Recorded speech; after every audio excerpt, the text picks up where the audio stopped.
Welcome back, everybody, to a very special edition of the English version of Messi & Co. I am your host, Austin Robillard. Joined with me today, again, as always, Ashley and Gian. We have a very special show for you lined up. New York Red Bulls preview. We're finally getting into MLS action. That's right. Lionel Messi has not played in MLS yet, but tomorrow night, Saturday night, we will finally get to see it happen, or will we?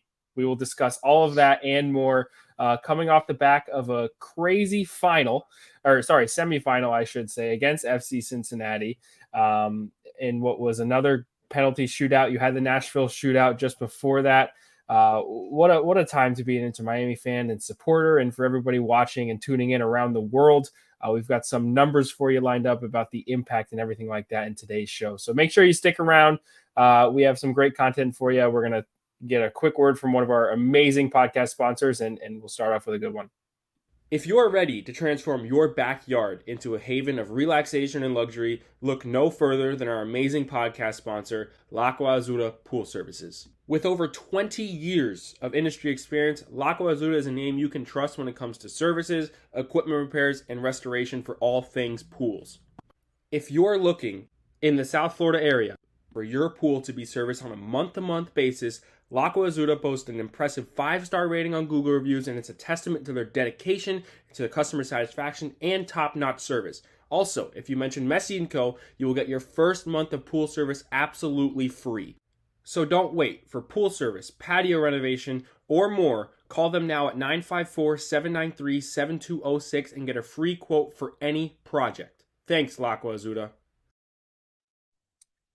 All right, so welcome in. If you were one of the few people in the United States who missed Wednesday's semifinal against Cincinnati, I'm sure you've already seen the highlights by now and everything that Messi and Co. pulled off. Messi and Campana really pulled off there to send that game into extra time, and then Joseph Martinez scoring. And it was just an exciting game from really the second half on, and the numbers are beginning to really show that. And there's been a lot of profitability among Lionel Messi when it comes to these competitions and, you know, the networks that provide the service.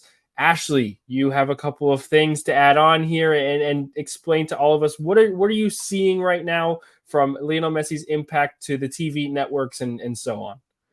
Yeah, absolutely. I think that, we were all Wednesday night exhausted mentally and physically, as if we had to play the last two games to penalties. But outside of just social media, which is something we talk about as a theme, with all the great angles and high definition video that MLS and the US Open Cup, the Leagues Cup are putting out, it's obviously making a huge impact. I mean, the second assist that Messi did in extra time was one of the most spectacular passes that I feel like we've all seen in a while. And we've gotten to see it from every single angle, like the all 22, as you would say in NFL.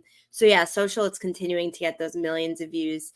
But this is the first non-Apple TV broadcast, right, that we had this past Wednesday. And I think that's part of another thing that MLS is seeing is, what is his impact on the United States, right?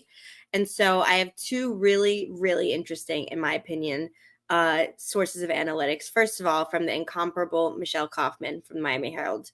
Per Nielsen ratings, during Inter Miami's action-packed shootout victory over Cincinnati, Telemundo ranked number one network overall, regardless of language, in the time slot of New York, Miami, San Francisco, and DC. So not even the English broadcast, the Spanish broadcast in 4 major cities was the number one program being watched on network TV. And that's Telemundo. And now from CBS, there's 3 things that happened basically. First, it was the most new users ever to the Pluto TV platform, which is obviously something that they have that people can get to watch a free event. It was the most watched live event ever on that platform. CBS Sports Golazo Network, largest day ever in households. And then it was the number 6 most streamed match ever for Paramount and CBS. And just to give you a little context on that, they've had the UEFA Champions League for the last however many years. So already this was the 6th most watched ever streamed soccer game. So just to give you, and this is a Wednesday night. Okay, like, let's have some perspective here. In Cincinnati, Ohio, Yeah, that is just to show that is the Messi effect. That is, you will see many records continue to be broken, both in traditional cable situations, even though they'll be rare because MLS obviously with Apple TV. But whenever there's chances for other domestic platforms to be able to use their media to display Messi, you're going to see these numbers break the roof. I mean, to be the CBS Sports Golazo Network's most watched thing ever in households, that's crazy. That's crazy, Yeah. And so I just wanted to shed a little light on it. And yeah, you're right. The Paramount Plus and the CBS Sports Network has the Champions League. They have Europa League. They have Conference League. I believe they have the Brazilian Serie A and another couple of leagues. They have Italian Serie A too. The Italian Serie A, exactly, and that's where I've watched all my Champions League games. I don't know about you guys, but it's Paramount Plus always. Kate Abdo, Micah Richards, Jamie Carragher, Thierry Henry. The amazing Ray Hudson, awesome. On some games. Right. Yep. So that crew is awesome, and that's where a lot of the Champions League, coverage in the United States of America is and has been for quite some time since they've really jumped onto the scene. Since Bleacher Report, ended up getting rid of it and whatnot. So it's crazy to think that a game, like you said, held in Cincinnati, Ohio, is competing with numbers for European top flight competitions. That's kind of insane, and it just proves the value of Messi's, choice to come here. And there are more big games to come. If they make a playoff push, I can only imagine what it looks like down the stretch. And of course, on September 27th, despite being the game being at Drive Pink Stadium at home for South Florida, but that game was also going to be televised, I'm sure, through CBS, who has the rights to the U.S. Open Cup. So another huge game, at least in a month from now, to look out for. Gian, any thoughts here? Yeah, I think that what we continue to see with Inter Miami, what we continue to see with Messi, it's just like we continue to see these thrillers. I think we kind of thought that they were going to steamroll over everybody. And the fact that some of these games, while we have steamrolled over some teams, some of these games continue to be to the last minute. A lot of Messi just putting the team on his back. Certain players just, going above and beyond what we've even seen from them on this team just leads to those numbers that Ashley was talking about. It's like that saying, are you not entertained? Like, man, like this is not just soccer fans, but I assume you guys have probably had some of the same experiences where friends or people are asking you about Messi, asking you about Inter Miami. And I'm like, I didn't even know you knew about like Inter Miami. Another friend was a friend at work the other day actually asked me about Campana. I'm like, Campana? I mean, do you even watch soccer? What am I ran? Yeah, for real. Yeah, but it's just amazing how we're attracting so many people to the MLS, to Miami, to watch our players who maybe never have been interested in this sport, interested in this team. And that just goes to show how much the Messi effect and what the Mas brothers have done and what Beckham has done to bring a spotlight on our soccer. And it's just something beautiful to watch. Yeah. And I'll make a really quick bold prediction statement that we can look back at this and see if I was right before we move topics. So the game is going to be September 27th, right? Which is a Wednesday, I believe. And it will be televised on CBS. I will say now that it will get more views than the NFL Sunday slate that week on CBS. Just that game, not all of them, but I'm just saying like that Wednesday game, I bet you is going to have more viewers than any other CBS NFL game that week. Okay. I'm going to mark that one down because you still owe us from when Messi didn't speak English, Ashley. So I'm going to mark this one down. I don't know what I'm going to look for that one on Prize Picks, see if I can find that one. Yeah, exactly. We'll see. That's my bold, maybe too bold prediction, but that's what I think we're starting to deal with. And it's a final. People like to watch championships. I don't think it's far-fetched at all, to be honest with you, which is so crazy to say that U.S. Open Cup is competing with NFL. But at this point with Messi on the roster, it's there. It's a valid point. with all that said, we have a game tomorrow night as we're recording this on Friday. Saturday night, Inter Miami are taking on New York Red Bulls, finally getting into MLS action. It'll be Lionel Messi's first MLS action since he joined the team back in July. They've had 2 games, I think, 2 or 3 games since he actually joined, but he was not eligible to play just yet. And he started in Leagues Cup, of course. And now, finally, they have these 12 games starting Saturday night to try and make a push for the playoffs. And there are some causes for concern when it comes to the schedule that they have just endured, the schedule they will continue to endure, the fatigue of the players. And we saw it in the last couple of matches and just how tired it looked at times. And so there's a lot for us to cover, but I really want to start with what you guys think may happen, because I'm under the impression, especially after the press conference today with Tata Martino and David Ruiz, it was said actually that they had not even trained since the Cincinnati game. They didn't train yesterday at all.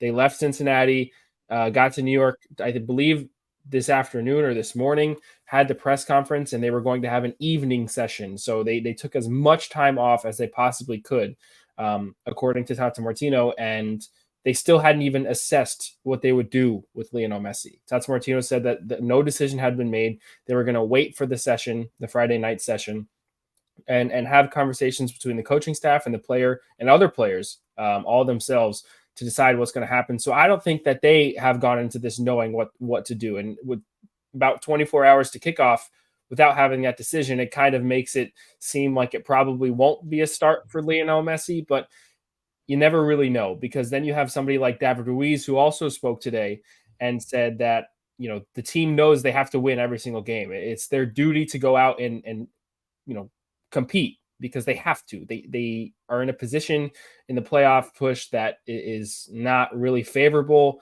and every single game is important. With all of that said, what are your guys' predictions? Does Lionel Messi get on the starting sheet? Does he come off the bench in the second half? Is it at halftime? Is it in the 60th minute? Does it depend on the flow of the game? I mean, where do we stand, and what do you think is really the right move for Tata Martino? Ashley? Well, those are 2 very different questions. To start with, what is the right thing to do? I have absolutely no idea. Again, it's like when we're talking about the formation. I have no idea. I think that this is probably one of the few players in the world where it's like literally it's his decision. I think, or he'll be honest enough to say, like, yes, start me maybe, or if you need to, I can. I don't know if it's the right, I think he would be the one to say it, and the coaching staff would listen. My prediction, I don't think he's going to start. I don't think that all 3 will be benched, though. I don't think him, Busquets, and Alba will all start on the bench. I don't know what exactly it will look like, but 1 or 2 of them will start, I think. And again, I agree, it's based on the flow of the game. I would say he's probably going to come on the 50, 55, 60, unless it's like a big, fire, maybe halftime. But if it's a game that's like within reach, or it's, anyone's game, or, only 1 goal up, I would say he's going to come in the 50th to 60th minute. Yeah.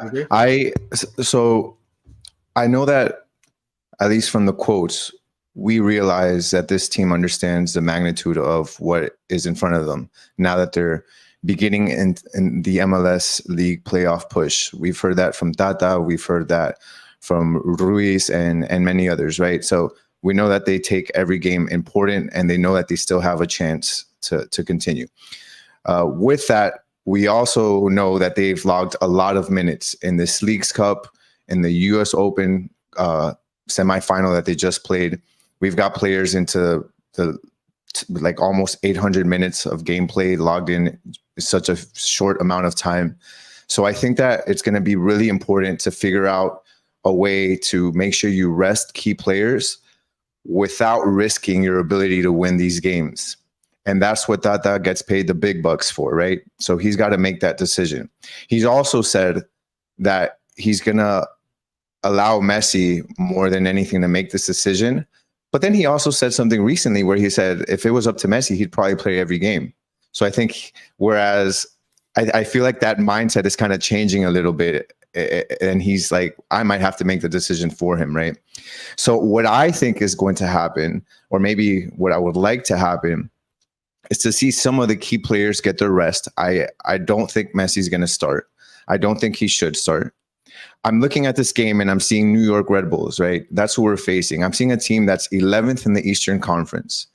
They have 2 wins, 3 losses in their last 5 games. They've got only 4 wins in their last 10 games. They're only averaging a little above 1 goal per game in their last 10 matches. So they're not a team that scores a lot. They're not a team that's very dangerous, in my opinion. Yeah, we lost to them, I believe, our last game in May, but that was under a different coach, completely different team, dealing with injuries. So I'm not overly scared about this team. I'm not scared of any team, but I mean, I'm trying to be objective here. So, but this team, I'm not necessarily scared of them. So I think that if there's any time that you're going to rest players, I think it's going to be against this team after such a tough stretch of the amount of time played. So I agree with what Ashley said. I don't think they're going to rest all 3. I don't think you do that. I think you have to keep at least one of the 3 between Messi, Busquets, and Alba, right? You've got to have at least one of them.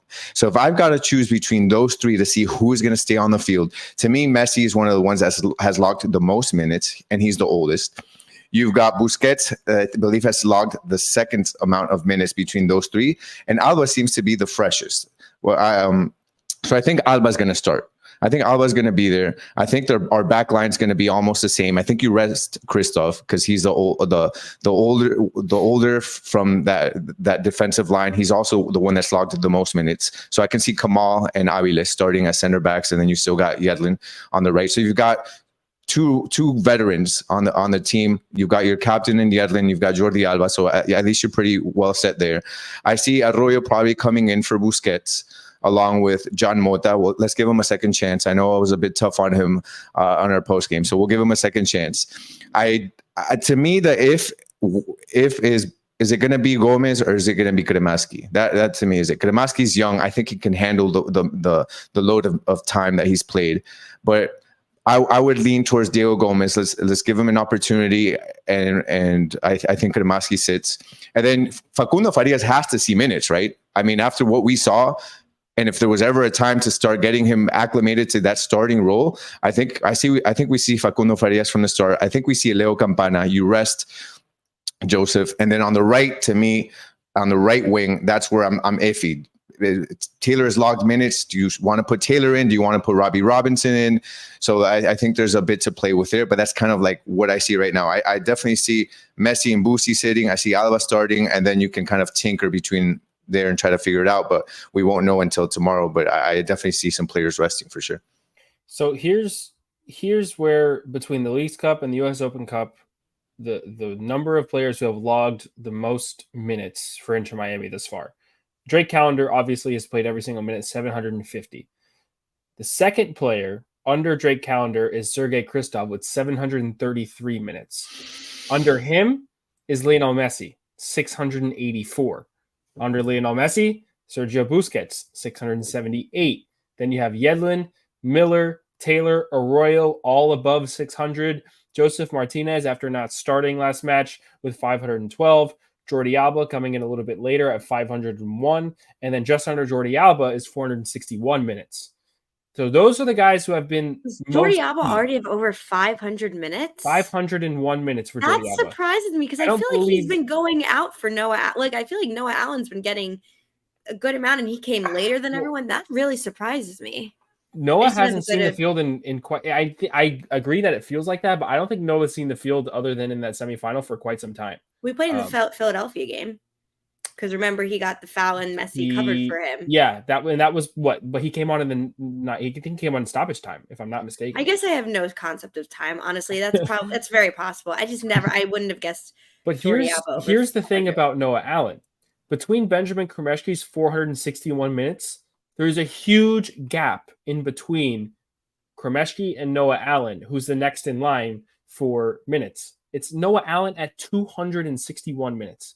A 200-minute difference between Noah Allen and Benjamin Kremeshki, who's up to 461, and then every other player is down after that. The guys like Diego You're talking Gomez, 2.5 games. That's insane. Yeah. Diego Gomez, Facundo Farias, Tomas Aviles. Those are the guys that are just now, like you said, Gian, getting acclimated to this starting role that they're primed to see down the stretch.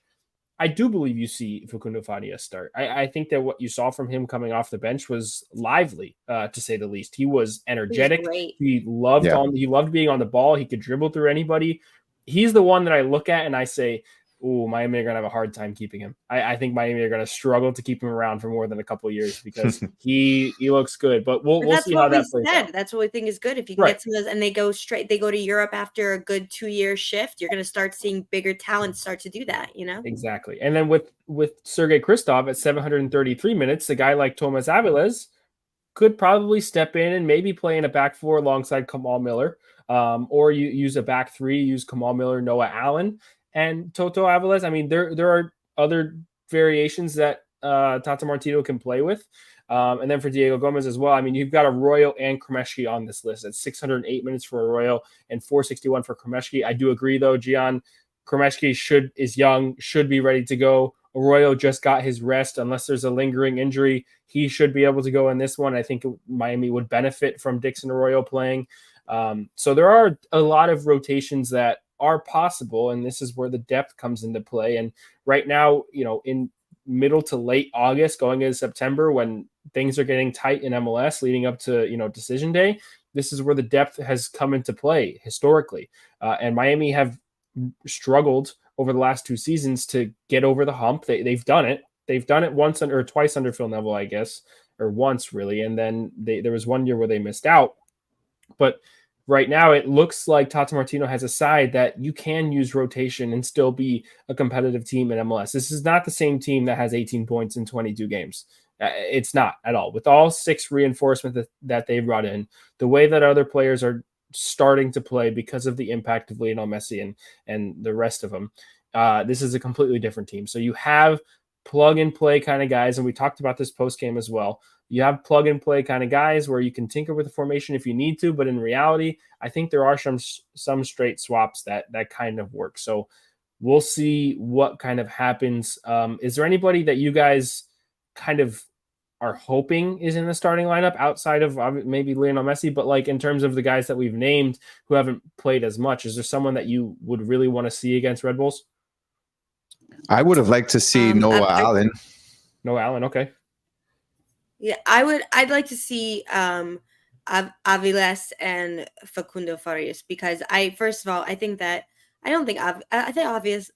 did a pretty good job on Wednesday for being, thrust into that role with the formation that didn't end up being, working out. But I think he did a good job. I think, Kristov is not going to be able to.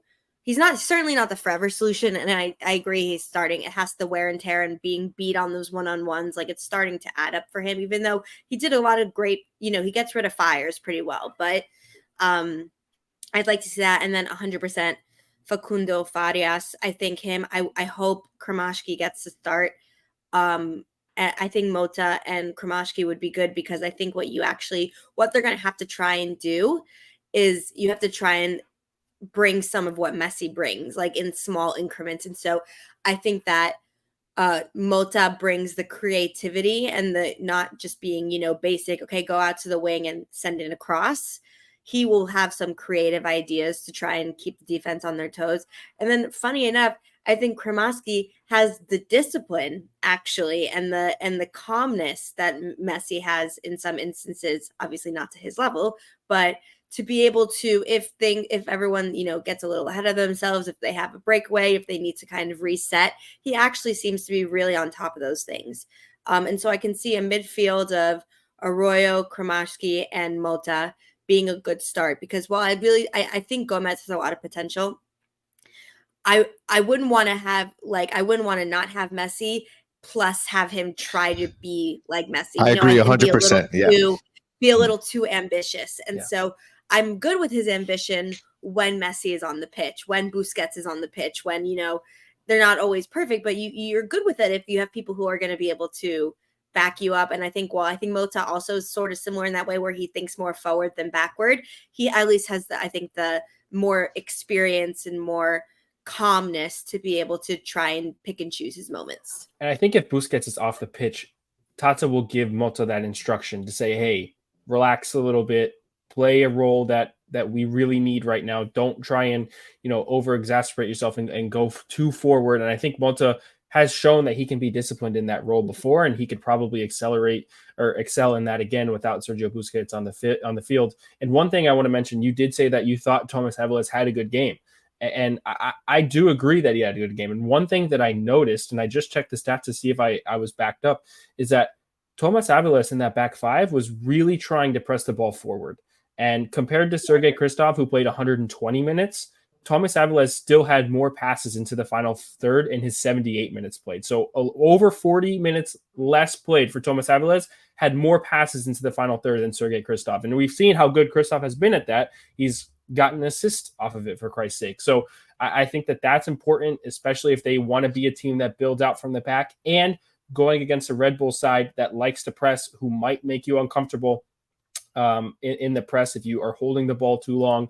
And we saw Miami struggle with that against Cincinnati. So I think someone who could be a good option is Thomas Aviles, because he's a ball-playing center back that can progress forward, especially with the midfield without Sergio Busquets. Sometimes it's going to have to move at a quicker pace than it would be if in a slow build-up. So that is definitely an option. And that's something to watch out for too, I think, with New York, because you mentioned it, like they press normally at times, but they also press a lot right after losing possession of the ball to get quick recuperation. And that's something that we definitely did see a lot of forced errors on Inter's side when getting pressed and not figuring out how to get the ball forward and trying to play the ball back and just losing it there. That led to a lot of counters. So I think that's definitely something we're going to have to watch out with New York, is just that quick turnaround. Like, we lose the ball, we're not just going to let Inter have it and try to build out. We're going to press you literally right away as soon as we lose that ball. So that's something that I definitely think Aviles is going to help with, because he can even play like a defensive midfielder. He has the ability to play defense, but also be able to distribute and also push the ball forward. So that's going to be key. And if Busquets is sitting, I think that's why you see Mota in the game as well, because he's more of the experienced kind of guy in midfield who'll be able to carry somebody like Benjamin Kromeshki if he starts, and Dixon Arroyo, who's more of the enforcer rather than the passer and the connector. Yeah. You need somebody in there who can make those kinds of plays. Jean Mota right now, with everybody who's healthy or not on the roster, he's probably the insertion over Sergio Busquets. Yeah. I think you'll see a little bit more a defensive position, I think, out of Yedlin to be able to use his pace to help with when it's a counter attacking. And I think you're going to get Robert Taylor starting on the right with a lot of leeway. And basically, like, I really think Tata's going to be let him cook, And so, I think you're going to see Yedlin back a little and Robbie Taylor forward. I think what he's going to try and do. Is it a 4-3-3 then, Ashley? Yeah, I think it's a 4-3-3. Okay. That's what's worked. I hope it's a 4-3-3. Yeah. I didn't really like the back five. Yeah, where the top three, it's going to be Facundo Farias, it's going to be Campana, and it's going to be Robbie Taylor, I think would be.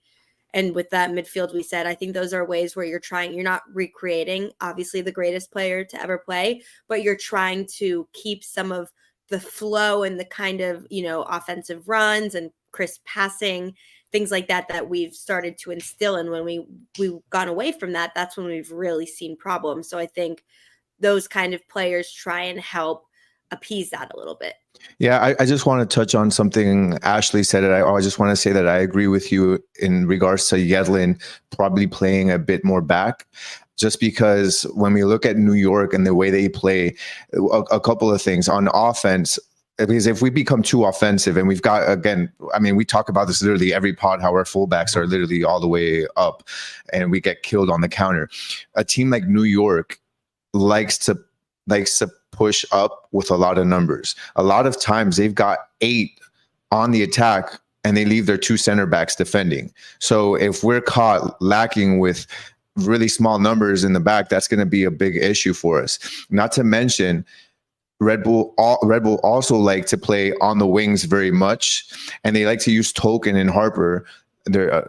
They basically become like wing backs. And man, if our two fullbacks are up top, we're gonna get killed on those sides. And what those two like to do, which is a good news for us, because we don't do so well with in the aerial defending aerial passes, as we've seen from that and corners.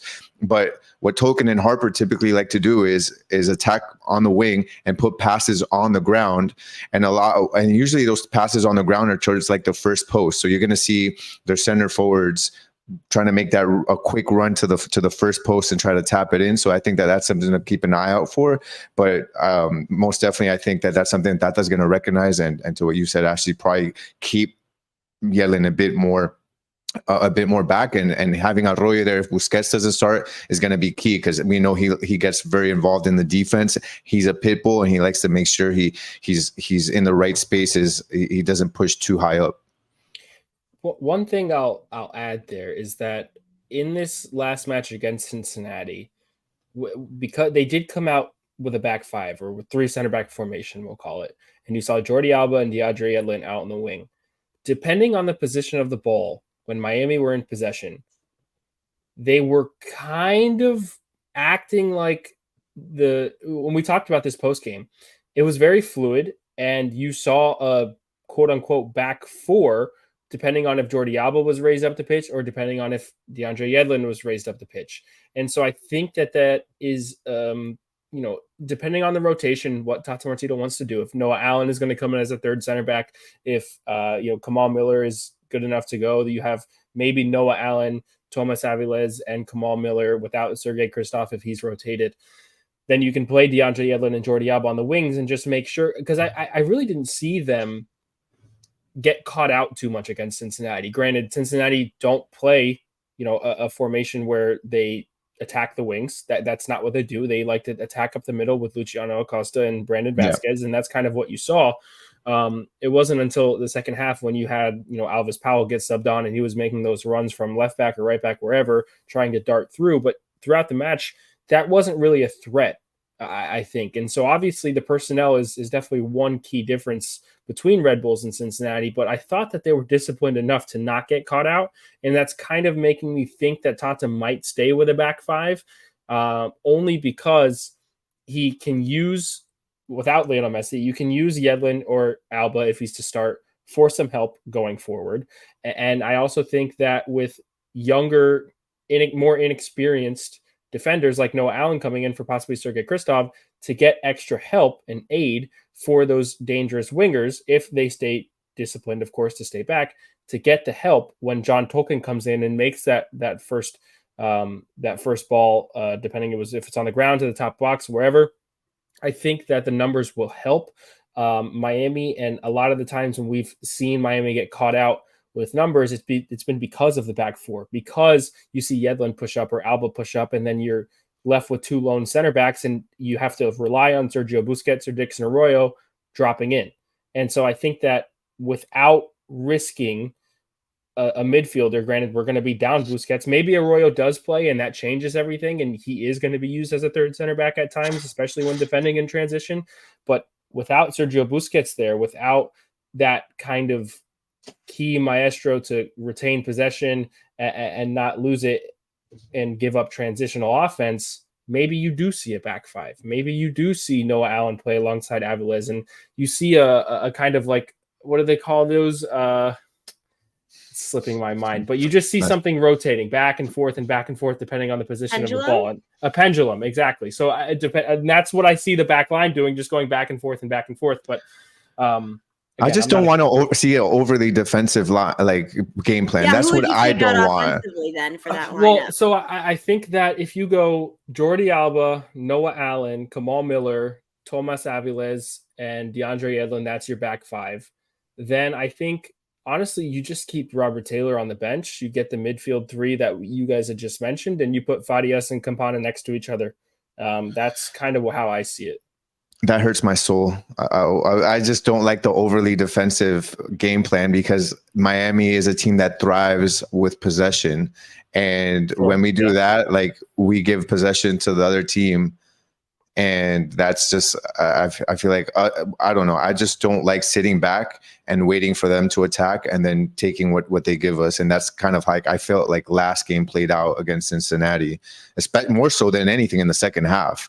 That's it's like a lot of suffering. And especially, I'm sorry, but I don't think this team that we're facing in New York, it requires an overly defensive lineup.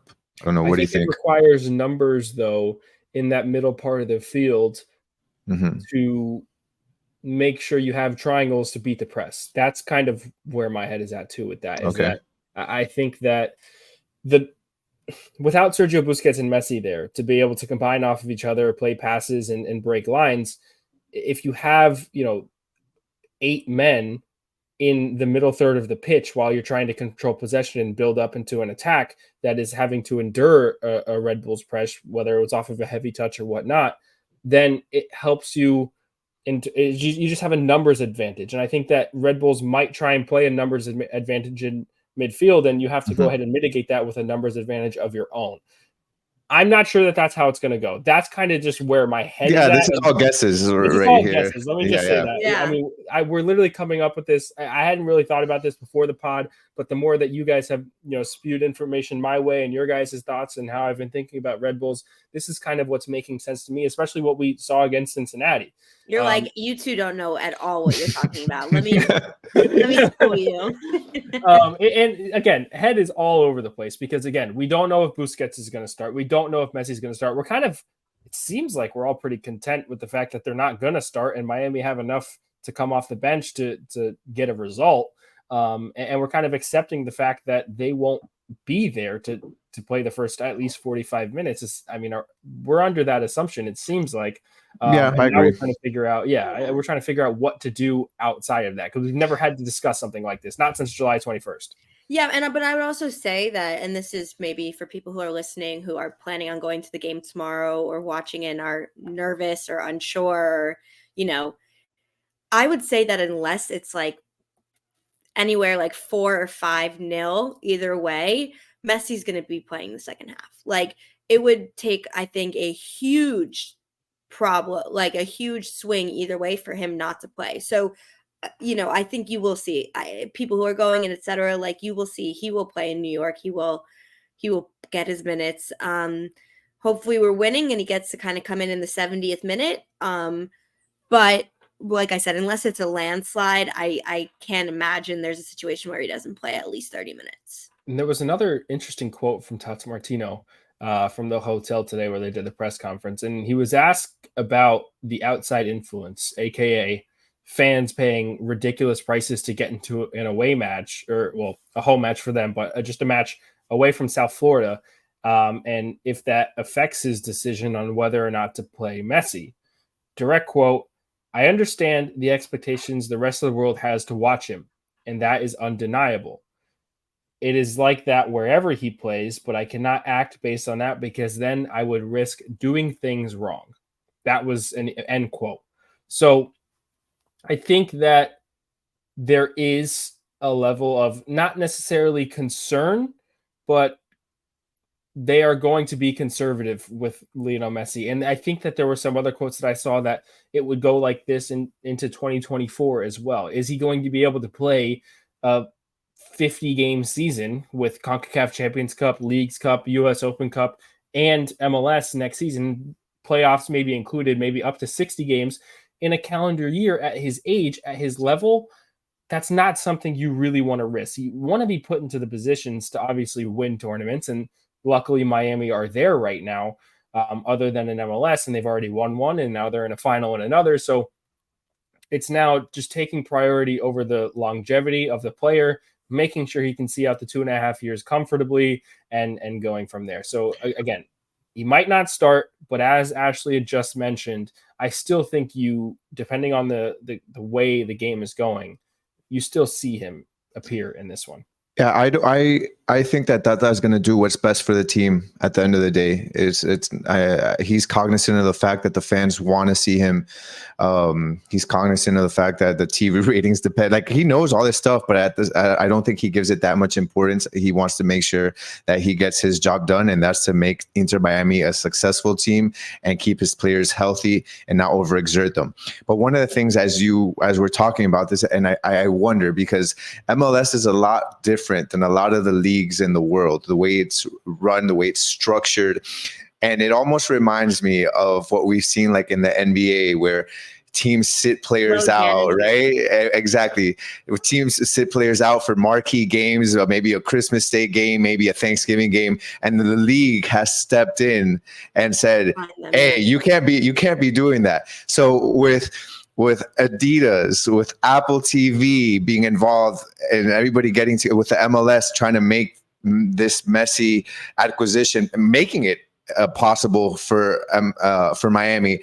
And maybe Ashley could talk on this because she's more of an expert than me on this thing. I just like, what are your thoughts? I wonder if the MLS would even step in, or, I mean, I don't know how much that even matters. Again, two different leagues, but it's just something interesting to think about.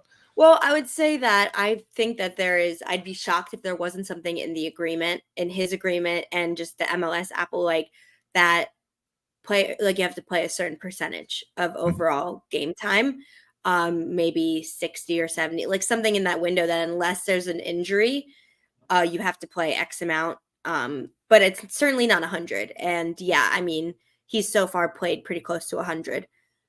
So yeah, I think that there's, like, in terms of how they're going to plan it for the next year and things like that, I think you're going to see that he's going to play in almost every single game. How much he plays in every single game, I think, would differ. I think I would say that you'll see him for at least 20 minutes in almost every single game. I think, unless there's like a big, like a rest or international or some, certain little things, like, yeah, they can get away with, but yeah, that would be my prediction, is that there's a percentage that they have a threshold to meet in order to get X amount of, like, for him to get X amount of money, for him to get X amount of subscription revenue, MLS, the league, etc.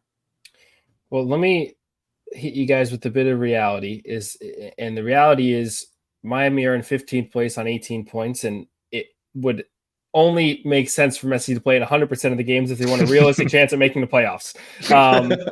Let's talk about this and kind of where you think they stand in terms of the playoff push and if it's a reachable goal.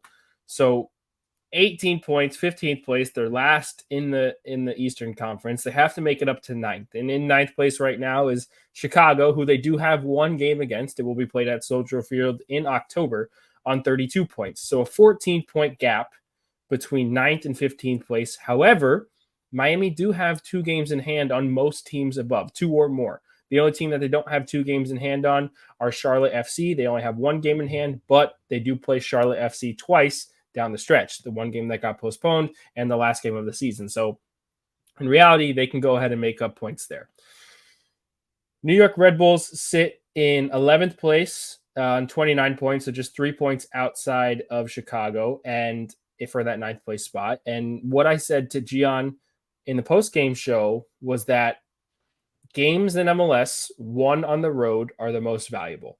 And the reason why that is because not only is it the most hard to come by in Major League Soccer, every single team struggles winning on the road. I think right now, actually, other than Orlando, I think they have the best away record, at least in the Eastern Conference. Most teams do struggle to win on the road, but Drive Pink Stadium has boded really well for Miami, even when they were struggling in terms of getting results. So I'm not going to necessarily chalk up every single home result to Miami and say they're going to win them all, but I'm a lot more confident in those games than I am the games on the road. So not only is this game valuable because you're playing on the road, but you're playing a direct competitor in New York Red Bulls who sit 4 places above you, and you're trying to make up ground. 11 points behind this team, 11, which is a lot. And you're that 11 points behind 11th place, not even 9th. In reality, no matter what, this playoff push comes down to the final 2, maybe last game of the season. It mathematically, that is the only way it happens, because there are 12 games. They can get up to about 54 points if they win every single game in regulation, no ties at all. And that might not even be enough to get a home playoff spot, because when you look at a team like Cincinnati, who's already on 51 points at first place in the East, 54 kind of just puts you middle of the road. And that's by winning every single game. Over the last 3 seasons, I believe the number is, the average for the final spot in MLS playoffs, or at least in 9th or 8th place, has been 45 points. So, you're 27 points away. And that's why I've said over the course of the history of the show is that 9 out of the 12 games are what Miami really needs to win, but still leaves a very small margin for error. That's not counting ties. It's 9 straight wins out of 12. They need to hit that threshold just to have a chance at breaking into the playoffs. Luckily, it's been expanded. Instead of 7 teams, it's now 9 with the play-in game and whatnot. But it's going to be tough. And so I'm curious to hear your guys' thoughts on how Miami, other than this game, because of course this is the shortest break that they'll have. It's only 2 days.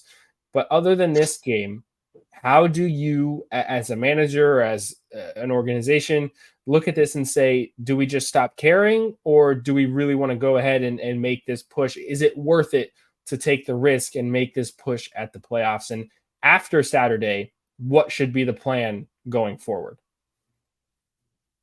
I think that it's doable, although very difficult. And I think that one thing that they have to do in order to make sure that they don't kind of, overexert themselves or let it take over them psychologically is just take it one game at a time. Because when you really look at the entire picture, it could be a bit daunting to think, hey, man, we're down 14 points. We've got to win, like you said, 9 out of 12. I don't know if anybody's done that before or made a playoff push that incredible right at the end, but it could be daunting. And soccer's a game, not only a physical game, but it's a psychological game. And you got to make sure that when you go into every game that, you just focus on that one, what's at hand, try to get the win. And they have to be nearly perfect. But I think that from what we've seen, they look pretty nearly perfect so far. So I don't think that it's something impossible. I think that they're going to, they've got their work cut out for them. They're going to have to deal with switching teams at times, or switching personnel at times for rest purposes, sometimes for World Cup call outs. I know that Argentina plays Ecuador actually coming up in September. So, Argentina is going to have their camp and their game as well. So we might have some Messi game that where Messi is not playing. So those are things to take into consideration.